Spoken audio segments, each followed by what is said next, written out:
Viongozi wa chama cha ODM wametishia kuvunja mkataba waliotia saini baina yao na serikali ya Kenya Kwanza, wakisema kuwa hauna maana yoyote iwapo Wakenya wanazidi kuuawa kiholela, ilhali mojawapo ya masuala yaliyopo ndani ya mkataba huo ni kukomesha visa vya utekaji nyara na mauaji.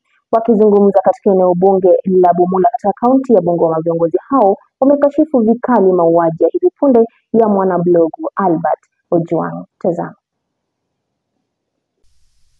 Tunaambia Rais Ruto, wewe usijitwike mzigo wa watu wengine. Wewe kama hapa katikati mambo yanaleta lukumba, weka line up yako direct kwa ground. Kama kuna kitu itaharibu siasa ya yule mtu Kenya hii, ni kuacha Langat akawe kazini na yule jamaa pale kwa moshari. Langat aende nyumbani. Ndio tuongee hiyo mambo ya siasa ya kesho. Ule mswada ambao tuliandika na watu wa UDA hauna maana tena. Hauna maana tena, hata afadhali turarue tuchome. Kwa sababu itawezekanaje?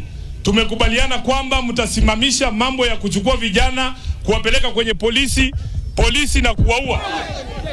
Mimi nimesema hata hiyo vitu vingine ile MOU ilikuwa inasema hatutaki sasa.